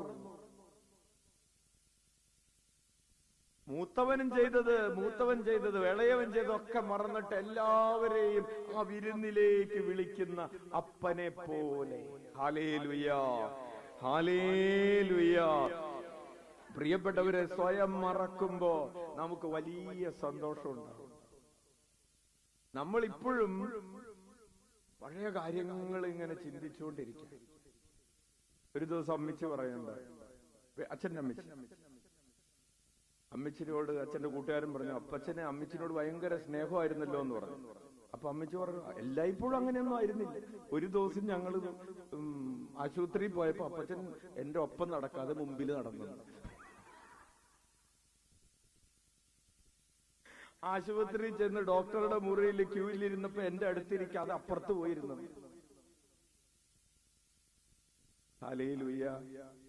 എവിടെയെങ്കിലുമൊക്കെ ക്ലിക്ക് ആവുന്നുണ്ടോ? Praise the lord. ഹല്ലേലൂയ. പ്രിയപ്പെട്ടവരെ, നമ്മൾ ഓർത്തുകൊണ്ടിരിക്കുന്നത് മുഴുവൻ നമ്മളെ കുറിച്ചാണ്. നമ്മൾ എത്ര പ്രാവശ്യം കൂടിയിരിക്കാതെ അകന്നു പോയിരുന്നു എന്നുള്ളതിനെ കുറിച്ച് കണക്ക് വല്ലതും ഉണ്ടോ? മറ്റുള്ളവര് നമ്മളോട് ചെയ്തതിന്റെ കണക്കുകളെല്ലാം സൂക്ഷിച്ചു വെച്ചിട്ടുണ്ട്. നമ്മൾ ചെയ്തതിന്റെയും പറഞ്ഞതിന്റെയും ഒന്നും കണക്കുകള് അത് വരുമ്പോ നമ്മൾ അച്ഛൻ പറഞ്ഞത് ഓർക്കും. സ്വയം മറക്കുക. നമ്മൾ ചെയ്തതിന്റെ കണക്കുകള് സ്വയം മറക്കുക. അവര് നമ്മളോട് ചെയ്തത്. അപ്പൊ എങ്ങനെ എല്ലാം അതിനെക്കുറിച്ചാണ് പ്രിയപ്പെട്ടവരെ മർക്കോസിന്റെ സുവിശേഷം 8-ാം അധ്യായത്തിൽ ഈശോ പറയുകയാണ്, അവൻ ശിഷ്യന്മാരോടും ജനക്കൂട്ടത്തെയും അടുത്തേക്ക് വിളിച്ചു. അച്ഛൻ വായിക്കുന്നത് മർക്കോസിന്റെ സുവിശേഷം 8-ാം അധ്യായം 34 മുതലുള്ള തിരുവചനങ്ങൾ. അവൻ ശിഷ്യന്മാരോടൊപ്പം ജനക്കൂട്ടത്തെയും തന്റെ അടുത്തേക്ക് വിളിച്ചു വരുത്തി അവരോട് പറഞ്ഞു, ആരെങ്കിലും എന്നെ അനുഗമിക്കാൻ ആഗ്രഹിക്കുന്നെങ്കിൽ അവൻ തന്നെ പരിത്യജിച്ച് തന്റെ കുരിശുമെടുത്ത് എന്നെ അനുഗമിക്കട്ടെ. നിനക്ക് ഈ 7-ാം സദനത്തിലേക്ക് എത്തണമെങ്കിൽ യു ഫോർഗെറ്റ് യുവർ സെൽഫ്. നിന്റെ കൺസോലേഷൻസ്, നിന്റെ കംഫോർട്ട്സ്, നിന്റെ സുഖങ്ങള് നീ മറക്കുക. നിന്നെ തന്നെ പരിത്യജിച്ച് കുരിശുമെടുത്ത് എന്നെ അനുഗമിക്കട്ടെ. സ്വന്തം ജീവൻ രക്ഷിക്കാൻ ആഗ്രഹിക്കുന്നവൻ അത് നഷ്ടപ്പെടുത്തും. ആരെങ്കിലും എനിക്ക് വേണ്ടിയോ സുവിശേഷത്തിന് വേണ്ടിയോ സ്വന്തം ജീവൻ നഷ്ടപ്പെടുത്തിയാൽ അവൻ അതിനെ രക്ഷിക്കും. ഒരുവൻ ലോകം മുഴുവൻ നേടിയാലും തന്റെ ആത്മാവിനെ നഷ്ടപ്പെടുത്തിയാൽ അതുകൊണ്ട് അവന് എന്തു പ്രയോജനം? Hallelujah, hallelujah. പ്രിയപ്പെട്ടവരെ, ഈശോ പറയുകയാണ്, സ്വയം പരിത്യജിച്ച് എന്നെ അനുഗമിക്കുക. മത്തായിയുടെ സുവിശേഷം 10-ാം അധ്യായം 39-ാമത്തെ തിരുവചനം, സ്വന്തം ജീവൻ കണ്ടെത്തുന്നവൻ അത് നഷ്ടപ്പെടുത്തും. മത്തായി 10:39. വലതുകരം ഉയർത്തി വീശിക്കൊണ്ട് പറയാം, സ്വന്തം ജീവൻ കണ്ടെത്തുന്നവൻ അത് നഷ്ടപ്പെടുത്തും. എന്നെ പ്രതി സ്വന്തം ജീവൻ നഷ്ടപ്പെടുത്തുന്നവൻ അത് കണ്ടെത്തും. Hallelujah, hallelujah. ഈശോയെ പ്രതി നമ്മൾ മറന്നാൽ ഈശോ നമ്മെ ഓർക്കും. അതാണ് അതിന്റെ അർത്ഥം. ജീവൻ കണ്ടെത്തുന്നവൻ എന്ന് പറഞ്ഞാൽ ഈശോയേക്കാൾ ഉപരി വേറെന്തെങ്കിലുമൊക്കെ നേടിയെടുക്കാനായിട്ട് പരിശ്രമിച്ചാൽ നമ്മൾ അതെല്ലാം നഷ്ടപ്പെടുത്തുമെന്നാണ് അതിന്റെ അർത്ഥം. ഈശോയ്ക്ക് വേണ്ടി നമ്മൾ എന്തെങ്കിലുമൊക്കെ മറന്നിട്ടുണ്ടെങ്കിൽ, ഇന്ന് ഈശോയ്ക്ക് വേണ്ടി നമ്മൾ ജോലി ചെയ്ത് നേടാമായിരുന്നൊരു സമ്പത്ത് ഇല്ലേ, ഈശോയെ പ്രതിയാണ് നിങ്ങളെല്ലാവരും, നമ്മളെല്ലാവരും ഇവിടെ ഇരിക്കുന്നത് ഈശോയെ പ്രതി. ഇന്ന് റബ്ബർ വെട്ടായിരുന്നു, തൊഴിലുറപ്പിന് പോകാമായിരുന്നു, വേറെന്തെങ്കിലുമൊക്കെ ജോലി ചെയ്യാമായിരുന്നു. ഈശോയെ പ്രതി നമ്മൾ ഈ ദിവസം മാറ്റിവെക്കുകയും നേടാമായിരുന്ന ലോകത്തിന്റെ ചില സുഖങ്ങള് മാറ്റിവെക്കുകയും ചെയ്യുമ്പോ നമ്മളോട് ഈശോ പറയുകയാണ്, നിങ്ങൾ ജീവൻ നഷ്ടപ്പെടുത്തുകയല്ല, എന്നെ പ്രതി നിങ്ങൾ നഷ്ടപ്പെടുത്തിയത് നിങ്ങൾ യഥാർത്ഥത്തിൽ കണ്ടെത്തുമെന്ന്. Hallelujah, hallelujah, hallelujah. അപ്പോൾ സ്വയം മറക്കുക എന്നത് ഒരു പുണ്യമാണ്. ശ്രദ്ധിച്ചേ, ഹല്ലേലൂയ, ഹല്ലേലൂയ. അച്ഛൻ അതിന്റെ ഇംഗ്ലീഷിൽ എഴുതിയിരിക്കുന്നത് വായിക്കാം. Self forgetfulness is the ability to put the interest of others before one's own gratification. എന്റെ തന്നെ ആഗ്രഹങ്ങൾക്ക് അധികമായി, എന്റെ തന്നെ ഇഷ്ടങ്ങൾക്കപ്പുറത്ത് അപരന്റെ ഇഷ്ടങ്ങളെ പ്രതിഷ്ഠിക്കാൻ കഴിയുന്ന ഒരു സാധ്യതയാണ്, അതിന്റെ ഒരു കഴിവിനെയാണ് എന്തെന്ന് പറയുന്നത്, സ്വയം മറക്കാനുള്ള കഴിവെന്ന് പറയുന്നത്. ഹല്ലേലൂയ. ഒരു കുടുംബത്തില് നമ്മളെപ്പോഴും പറയാറുണ്ടല്ലോ, ഒരു അമ്മ, നമ്മൾ ആലോചിക്കുകയോ അമ്മക്ക് എന്താണ് വിശ്രമമില്ലാത്തത്? കാലത്ത് വെളുപ്പിന് എഴുന്നേറ്റ് 10:30 രാത്രി 10:30 വരെ 11 മണി വരെ അമ്മ അധ്വാനിച്ചിട്ടും അമ്മ തളരാതിരിക്കുന്നതിന്റെ പിറകിലുള്ള രഹസ്യം ഈ സ്വയം മറന്നിരിക്കുന്ന. രാത്രി 10:30 അമ്മ കിടക്കാൻ പോയത്, വെളുപ്പിന് 2:30 അമ്മ എഴുന്നേൽക്കുകയാണ്. എന്താണ്? മകൻ യാത്ര ചെയ്യുകയാണ്, അവൻ എവിടെയായിരിക്കും, അവൻ എവിടെ എത്തി എന്നറിയാൻ വേണ്ടി 2:30 വെളുപ്പിന് എഴുന്നേറ്റ് അമ്മ വീണ്ടും ഫോൺ ചെയ്യുകയാണ്. കാരണം 3 മണിക്ക് മകന് ബസ് ഇറങ്ങേണ്ടതാണ്. യാത്ര ചെയ്യുന്ന മകൻ ഒരുപക്ഷെ ബസ്സിലിരുന്ന് ഉറങ്ങിപ്പോകാം. അവൻ അങ്ങനെ ഉറങ്ങി ഇറങ്ങേണ്ട സ്റ്റോപ്പിൽ ഇറങ്ങാതിരിക്കാം. അതുകൊണ്ട് അമ്മ 2:30 എഴുന്നേറ്റ് ഫോൺ, അമ്മയ്ക്ക് 10:30 വരെ അധ്വാനിച്ച അമ്മയാണ്. 10:30 11 മണിക്ക് കിടന്നിട്ടും അമ്മയ്ക്ക് 2 മണി 2:15 അമ്മയ്ക്ക് പിന്നെ ഉറങ്ങാൻ പറ്റുന്നില്ല. കാരണം മകൻ 3 മണിക്ക് ബസ് ഇറങ്ങേണ്ടതാണ്. അവൻ വണ്ടിയിലിരുന്ന് ഉറങ്ങിപ്പോയേക്കാം. Hallelujah, hallelujah. അച്ഛന്റെ അമ്മച്ചിയുടെ കാര്യമാണ് പറയുന്നത്. അച്ഛൻ ഇവിടെ നിന്ന് ഈ ഹോളി മരിയ എന്ന് പറയുന്ന ബസ്സില് യാത്ര ചെയ്യാണ്. ഇവിടുന്ന് ആദ്യമായിട്ട് നാട്ടിലേക്ക് പോവാണ്, ഇവിടെ വന്നിട്ട്. അപ്പോ ഡ്രൈവർ പറഞ്ഞു 3 മണിയൊക്കെ ആകുമ്പോഴേക്കും കൊടുങ്ങല്ലൂർ സ്റ്റോപ്പിലെത്തും. അച്ഛൻ വിളിച്ച് വീട്ടിലേക്ക് പറഞ്ഞു 3 മണി. എന്നിട്ട് അച്ഛൻ ഫോണൊക്കെ ഓഫ് ചെയ്ത് സുഖമായിട്ട് കിടന്നുറങ്ങാം. Hallelujah, hallelujah. അപ്പൊ ഉറക്കമില്ലാത്ത ചില ആളുകൾ വീട്ടിലുള്ളത് അവര് തങ്ങളെ കുറിച്ച് ഓർക്കാത്തത് കൊണ്ട്. ഹല്ലേലൂയ. നമ്മൾ ചില സമയത്ത് ചെയ്യാറുണ്ട്, നമ്മൾ ഫോൺ സ്വിച്ച് ഓഫ് ആക്കി വെക്കും. ആരും നമ്മൾ വിളിച്ച് വെറുതെ രാത്രി ശല്യപ്പെടുത്താതിരിക്കാം. Praise the lord. Hallelujah, hallelujah. നമ്മൾ സ്വയം മറക്കാത്ത ആളുകൾ ചോദിക്കുന്ന ചോദ്യം ഇതാണ്, ഈ ശുശ്രൂഷ ചെയ്താൽ എനിക്കെന്ത് ലഭിക്കും? സ്വയം മറക്കുന്ന ആളുകൾ ചിന്തിക്കുന്നത് തങ്ങളുടെ താല്പര്യങ്ങൾക്കുപരിയായി ഈശോയുടെ താല്പര്യങ്ങളെ പ്രതിഷ്ഠിക്കുകയാണ്. ഹല്ലേലൂയ. പ്രിയപ്പെട്ടവരെ, അച്ഛൻ അവസാനിപ്പിക്കുന്നതിന് മുമ്പ് അമ്മ ത്രേസ്യയെ കുറിച്ച് പറയട്ടെ. ഇത് മുഴുവൻ എഴുതിയത് ആരാണ്? അമ്മ ത്രേസ്യയാണ് ഈ സ്വയം മറക്കുന്നതിനെ കുറിച്ച് എഴുതിയത്. അമ്മ ത്രേസ്യ 20-ാമത്തെ വയസ്സിൽ സ്വയം മറന്ന ഒരു ഒളിച്ചോട്ടം നടത്തി. 20-ാമത്തെ വയസ്സിൽ രാത്രി 12 മണിക്ക് അമ്മ ത്രേസ്യ വീട്ടിൽ അപ്പനും മംഗളൊക്കെ കിടന്നുറങ്ങുന്ന സമയത്ത് പതുക്കെ വാതില് തുറന്നിട്ട് ഒളിച്ചോടി. അമ്മ ത്രേസ്യ ഒളിച്ചോടിയത് മിണ്ടാമഠത്തിലേക്കാണ്. അമ്മ ത്രേസ്യ ഒളിച്ചോടിയതിന്റെ കാരണം 1, എനിക്ക് ദൈവവുമായി ചേർന്ന് ജീവിക്കണം. 2, മാരകപാപത്തിൽ ഞാൻ വീഴരുത്. മാരകപാപത്തിൽ വീഴാതിരിക്കാൻ വേണ്ടി ഒളിച്ചോടി. പ്രിയപ്പെട്ടവരെ, അതൊരു സ്വയം മറക്കലായിരുന്നു. തന്റെ വീടിനെ, തന്റെ അപ്പനെ, തന്റെ അങ്കിൾമാരെ, തന്റെ പ്രിയപ്പെട്ടവരെ ഒക്കെ മറന്നുകൊണ്ട്, ഈ ലോകത്തിന്റെ സുഖങ്ങളെ ഒക്കെ മറന്നുകൊണ്ട് അവൾ ഓടുകയായിരുന്നു. Hallelujah, hallelujah, hallelujah, hallelujah. സ്വയം മറക്കുന്നതിനെ കുറിച്ച് 5 കാര്യങ്ങൾ കഴിഞ്ഞ ആഴ്ച പറയാമെന്ന് പറയാം.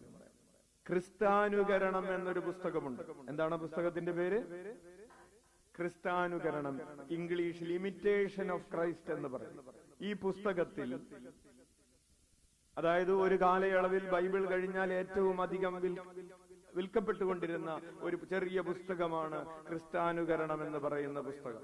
ഈ പുസ്തകത്തിൽ സ്വയം മറക്കുക എന്ന് പറഞ്ഞാൽ എന്താണ് എന്ന് ഒരു 5 കാര്യങ്ങൾ പറഞ്ഞിട്ടുണ്ട്. തുടർന്ന് വരുന്ന ഒരു 10 മിനിറ്റ് കൊണ്ട് അത് പറഞ്ഞ് അച്ഛൻ ഈ പ്രഭാഷണം അവസാനിപ്പിക്കാം. അച്ഛൻ അറിയാം, ഇന്ന് ഈ ന്യൂ ഇയർ ആയിട്ട് ഒരല്പം കട്ടി കൂടുതലാണ്, അല്ലേ? അല്ലേ? നിങ്ങൾ പറയുന്നൊക്കെ മനസ്സിലാവുന്നുണ്ടോ? ഉണ്ടോ? ദൈവത്തിന് സ്തുതി, നിങ്ങളെ സമ്മതിച്ചിരിക്കുന്നു. കയ്യടിച്ച് നന്ദി പറയാം. ഹല്ലേലൂയ. അത്ര എളുപ്പമുള്ള കാര്യമല്ല 5-ാം സാധനം. 6-ാമത് ആകുമ്പോഴേക്കും കുറച്ചുകൂടി കൂടും. അപ്പോ അച്ഛൻ പരമാവധി ലൈറ്റാക്കി പറയുന്നുണ്ട്. അച്ഛനൊരു പ്രാർത്ഥനയുണ്ട്. ഇവിടെ ഏതെങ്കിലും ഒരു കുഞ്ഞിരിക്കുന്നുണ്ടെങ്കിൽ ആ കുഞ്ഞിന് പോലും, ഒരു 5-ാം ക്ലാസ്സിൽ പഠിക്കുന്ന കുഞ്ഞ് ശ്രദ്ധിച്ചിരിക്കുകയാണെങ്കിൽ ആ കുഞ്ഞിന് പോലും മനസ്സിലാകണം എന്നൊരാഗ്രഹത്തോടു കൂടെയാണ് അച്ഛൻ ഇത് പറയുന്നത്. അതുകൊണ്ടാണ് വളരെ സ്ലോയിൽ പോകുന്നത്. Price the Lord. അപ്പൊ ഒന്നാമതായിട്ട് സ്വയം മറക്കുക എന്നാൽ ഒന്നാമതായി പ്രസാദവരത്തിന്റെ സഹായത്തോടെ മാത്രം പ്രവർത്തിക്കുകയും ദൈവത്തെ പ്രസാദിപ്പിക്കുക എന്ന ഒറ്റ ആഗ്രഹം മാത്രം നമ്മെ നയിക്കുകയും ചെയ്യുക എന്നതാണ്. ഹല്ലേലൂയ. അച്ഛൻ അതൊന്നുകൂടി ഷോർട്ടാക്കാം. സ്വയം മറക്കുന്ന ആൾക്ക് ഒരാഗ്രഹമുള്ളൂ. എന്താണത്? ദൈവത്തെ പ്രസാദിപ്പിക്കുക. എന്താണ് നമ്മുടെ ഒറ്റ ആഗ്രഹം? പറഞ്ഞ എനിക്ക് ഒറ്റ ആഗ്രഹമേ ഉള്ളൂ, അത് ദൈവത്തെ പ്രസാദിപ്പിക്കുക എന്നതാണ്. വേറൊരാഗ്രഹവും എനിക്കില്ല. ഒന്ന് കൈയടിച്ച്. എന്താണ് ഒരു സന്തോഷമില്ലാത്തത്? Hallelujah, hallelujah, hallelujah. കൊറിന്ത്യസുകാർക്ക് എഴുതിയ 2-ാം ലേഖനം 5-ാം അധ്യായം 9-ാമത്തെ തിരുവചനം. 2 Corinthians chapter 5:9. കൊറിന്ത്യസുകാർക്ക് എഴുതിയ 2-ാം ലേഖനം 5-ാം അധ്യായം 9-ാമത്തെ തിരുവചനം. പൗലോസ് പറയുകയാണ്, അടുത്തായാലും അകലെയായാലും അവിടത്തെ പ്രസാദിപ്പിക്കുക എന്നതാണ് ഞങ്ങളുടെ ലക്ഷ്യം. എന്താണ് ലക്ഷ്യം? ആവിലയിലേക്ക് വന്നപ്പോ നമ്മുടെ ലക്ഷ്യം എന്താണ്? ദൈവത്തെ. ഇവിടുന്ന് തിരിച്ചു പോകുമ്പോ നമ്മുടെ ലക്ഷ്യം എന്താണ്? Hallelujah, hallelujah, price the Lord. അപ്പോൾ അങ്ങനെ ദൈവത്തെ പ്രസാദിപ്പിക്കുക എന്ന ഒറ്റ ലക്ഷ്യം വെച്ച് ജീവിക്കുക എന്നതാണ് സ്വയം മറക്കുക എന്ന് പറഞ്ഞാൽ അർത്ഥം. 2. അപ്പൊ അത് ക്ലിയർ ആയില്ലേ? കൂടുതൽ പറയണ്ടല്ലോ, പറഞ്ഞു വെറുതെ കൊളാക്കണ്ട. നമ്മുടെ പല ലക്ഷ്യങ്ങളും ഇല്ലേ? ഉണ്ടോ? പല ലക്ഷ്യങ്ങളുണ്ട്. ഒരു ലക്ഷ്യം ഒഴിച്ച്, ദൈവത്തെ പ്രസാദിപ്പിക്കുക എന്ന ലക്ഷ്യം ഒഴിച്ച് ബാക്കി എല്ലാ ലക്ഷ്യങ്ങളും. ഹല്ലേലൂയ. ഉറക്കെ വിളിച്ചേ ഈശോയേ.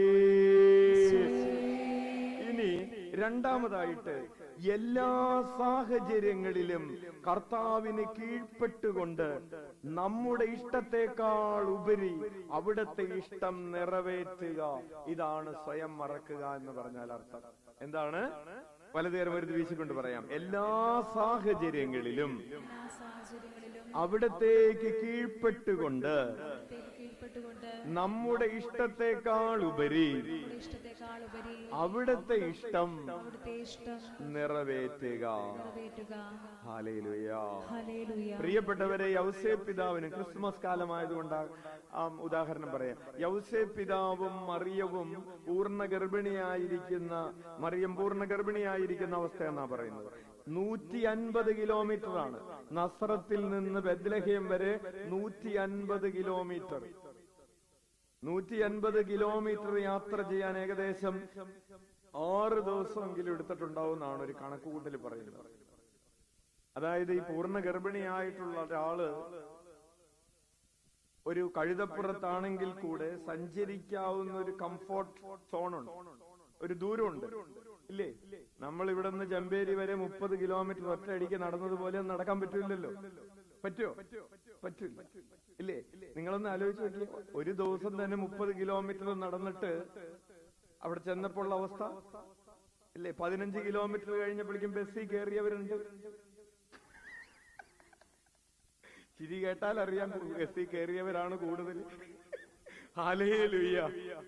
അപ്പോൾ ഒരു ദിവസം നടക്കാവുന്ന ദൂരം ഒന്ന് ആലോചിച്ച് നോക്കി. അപ്പൊ പൂർണ്ണ ഗർഭിണിയായിട്ടുള്ള മറിയവും യൗസേപ്പും ട്രാവൽ ചെയ്തത് എത്ര ദിവസം എടുത്തിട്ടുണ്ടാവും? ഈ 150 കിലോമീറ്റർ. ഇനി അച്ഛൻ പറഞ്ഞു വരുന്നത്, ആ പ്രയാസമുള്ള യാത്ര ഏറ്റെടുക്കാൻ അതൊരു വചനത്തിന്റെ പൂർത്തീകരണത്തിന് വേണ്ടി കൂടെയാണ്. നമ്മൾ വിചാരിക്കരുത് പേരെഴുതിക്കാൻ വേണ്ടി ഇവര് ഇത്ര കഷ്ടപ്പെട്ടതാണെന്ന്. ആയിക്കോട്ടെ, പക്ഷേ രക്ഷകൻ പിറക്കാനിരിക്കുന്നത് എവിടെയാണെന്നാണ് വചനത്തിൽ എഴുതി വച്ചിരുന്നത്. ബെത്ലഹേമിൽ തന്നെ പോയി പിറന്നേ മതിയാവൂ.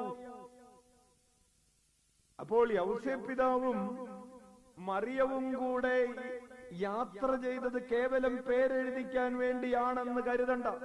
ആ വചനത്തിന്റെ പൂർത്തീകരണത്തിന് വേണ്ടി ഏറ്റെടുത്ത ക്ലേശമാണ് ആ 150 കിലോമീറ്റർ യാത്രയുടെ ക്ലേശം എന്ന് പറയുന്നത്.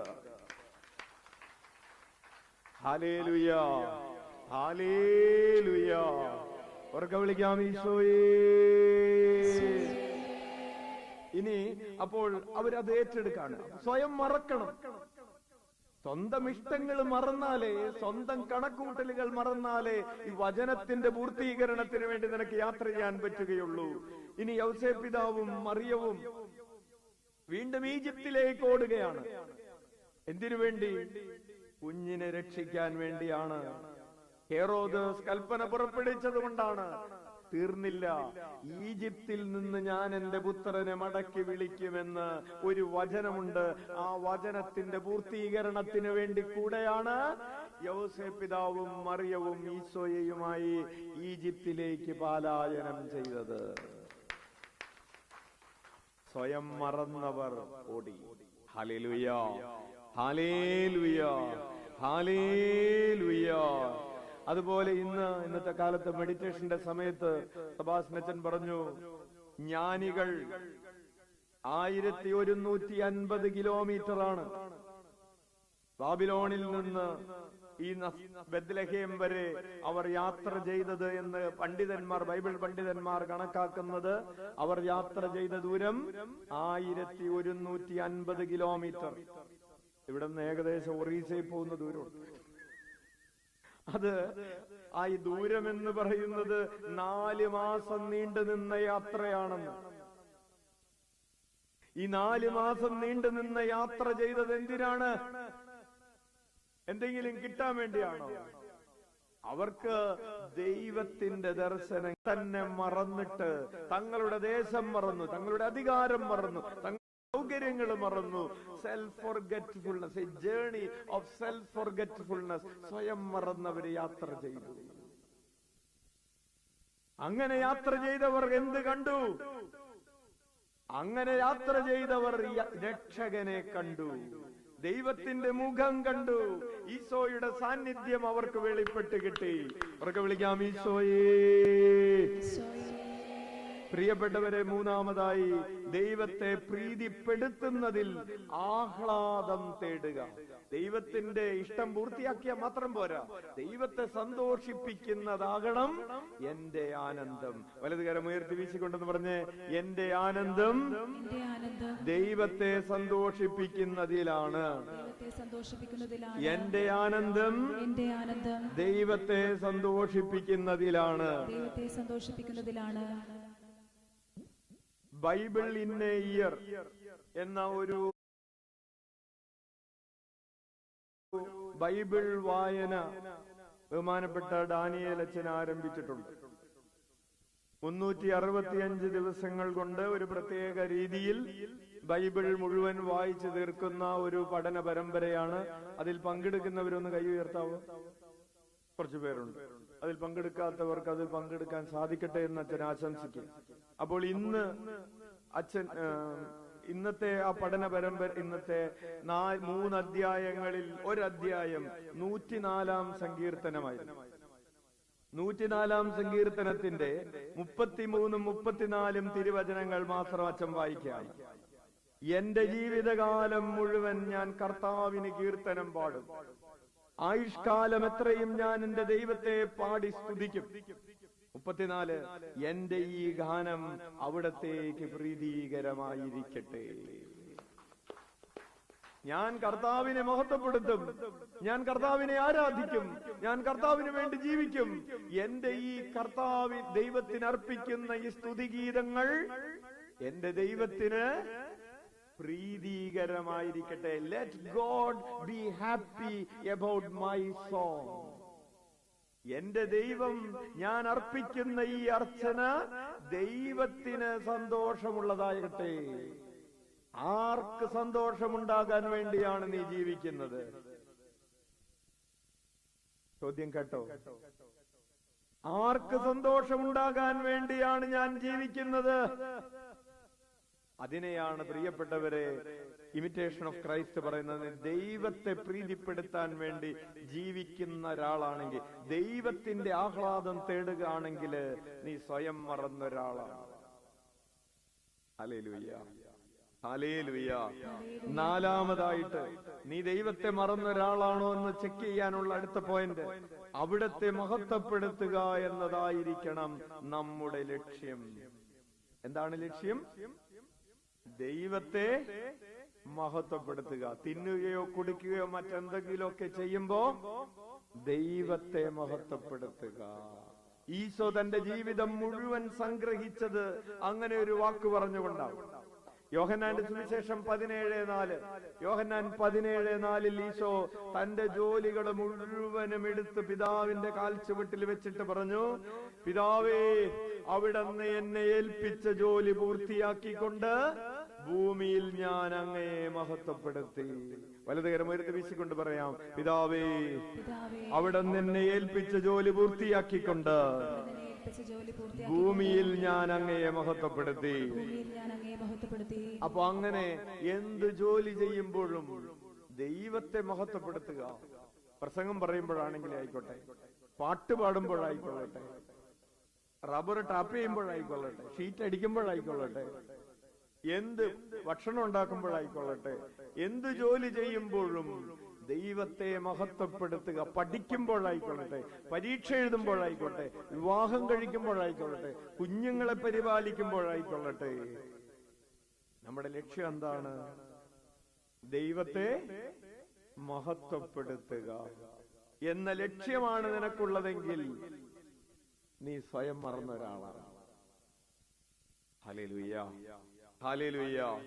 അവസാനമായിട്ട് പരിശുദ്ധാത്മാവിന്റെ പ്രചോദനങ്ങളോട് സഹകരിക്കുകയും അവിടുത്തെ സ്നേഹത്തിന് വിധേയമായിരിക്കുകയും ചെയ്യുക.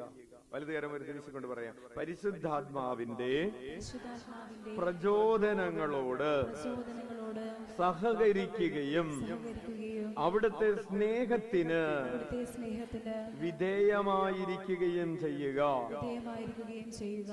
ഹല്ലേലൂയ. നിന്റെ ഹൃദയത്തിലെ ഒരു പ്രചോദനം കിട്ടുകയാണ് ഒരു രോഗിയെ പോയി സന്ദർശിക്കുക. ആരാ പറഞ്ഞത്? പരിശുദ്ധാത്മാവ് നിന്റെ ഹൃദയത്തിൽ തന്നൊരു പ്രചോദനമാണ്. നീ ആ പ്രചോദനത്തോട് സഹകരിക്കാൻ. അപ്പൊ നീ ചിന്തിക്കുന്നില്ല ഇപ്പൊ പോവാൻ പറ്റില്ല, ഇപ്പൊ പല കാര്യങ്ങൾ ചെയ്യാനുണ്ട്. നോ, നീ ഇപ്പൊ പോവുക. അല്ലെങ്കിൽ നിനക്കൊരാഗ്രഹം ഇപ്പൊ ഒന്ന് പോകണം. അപ്പൊ പരിശുദ്ധാത്മാവിന്റെ പ്രചോദനം, ഇപ്പൊ പോകണ്ട. ആ പ്രചോദനത്തോട് നീ സഹകരിക്കുക. അങ്ങനെ നിന്റെ ആഗ്രഹങ്ങള്, നിന്റെ ചിന്തകള് മാറ്റിവെച്ചിട്ട് കർത്താവ് നിനക്ക് തരുന്ന, പൗലോസ് അപ്പോസ്തലൻ അപ്രകാരം ഏഷ്യയിൽ വചനം പ്രഘോഷിക്കാൻ വേണ്ടിയിട്ട് പോകാമെന്ന് വിചാരിച്ചുകൊണ്ടിരുന്ന സമയത്ത് പരിശുദ്ധാത്മാവ് ഒരു പ്രചോദനം കൊടുത്തു, ഇപ്പൊ പോകണ്ട. അങ്ങനെ പൗലോസ് അപ്പോസ്തലൻ തന്റെ യാത്രയെ റീഷെഡ്യൂൾ ചെയ്യുന്ന ഒരു വചനഭാഗം നമ്മൾ വായിക്കുന്നു. ഹല്ലേലൂയ. അതായത് അപ്പോസ്തല പ്രവർത്തനങ്ങൾ 16:6 ഏഷ്യയിൽ വചനം പ്രസംഗിക്കുന്നതിൽ നിന്ന് പരിശുദ്ധാത്മാവ് അവരെ പിന്തിരിപ്പിച്ചതുകൊണ്ട് അവർ ഫ്രീജിയ, ഗലാത്യ എന്നിവിടങ്ങളിലൂടെ യാത്ര ചെയ്തു. അപ്പോ പൗലോസ് അപ്പോസ്തലന്റെ ഒരു പ്ലാൻ ഏഷ്യയിൽ പോയി വചനം പ്രസംഗിക്കുക എന്നുള്ളതായിരുന്നു. പരിശുദ്ധാത്മാവ് അവരെ അതിൽ നിന്ന് പിന്തിരിപ്പിച്ചു. പരിശുദ്ധാത്മാവ് പറഞ്ഞു, ഇപ്പൊ പോകണ്ട. അതിനോട് പൗലോസ് സഹകരിച്ചു. Hallelujah, hallelujah. പ്രിയപ്പെട്ടവരെ, അപ്പോൾ ഈ ഒരു 5 കാര്യങ്ങള് ഇമിറ്റേഷൻ ഓഫ് ക്രൈസ്റ്റ് എന്ന പുസ്തകത്തിൽ നിന്ന് അച്ഛൻ എടുത്ത് ആഡ് ചെയ്ത് അമ്മ ത്രേസ്യ പഠിക്കാൻ കുറച്ചുകൂടി സ്വയം മറക്കുക എന്ന് പറയുന്നതിന്റെ ഒരു കുറച്ചുകൂടെ വിശാലമായ ഒരു അർത്ഥത്തില് അച്ഛൻ പറഞ്ഞു എന്നുള്ളു. ഇനി അടുത്ത ആഴ്ച ഇത് പറയില്ല. Hallelujah, hallelujah. അപ്പോൾ 5-ാം സദനത്തിലുള്ളത് ആരാണ്? സ്വയം മറക്കുന്ന ആളുകളാണ്. എങ്ങനെയൊക്കെയാണ് സ്വയം മറക്കേണ്ടത്? നിങ്ങൾ ഇപ്പൊ ഓർക്കണ്ട, നിങ്ങൾ ഓർത്ത കിട്ടില്ല. തണ്ണിച്ചേട്ടൻ പറഞ്ഞു, അച്ഛൻ ഇതെല്ലാം കൂടി പറഞ്ഞിട്ട് മനസ്സിലിരിക്കുന്നില്ലല്ലോ. 5-ാം സദനത്തിലെ ആളുകളുടെ 6 കാര്യങ്ങൾ കഴിഞ്ഞ ആഴ്ച പറഞ്ഞില്ലേ? വൈകുന്നേരം ആയപ്പോ തണ്ണിച്ചേട്ടൻ പറഞ്ഞു, 6 മനസ്സിലിരിക്കുന്നില്ലല്ലോ. ഒരു കുഴപ്പമില്ല, യൂട്യൂബിൽ ഇരിക്കുന്നുണ്ട്. രണ്ടാമതെടുത്ത് കേട്ടാ മതി. Hallelujah, price the Lord.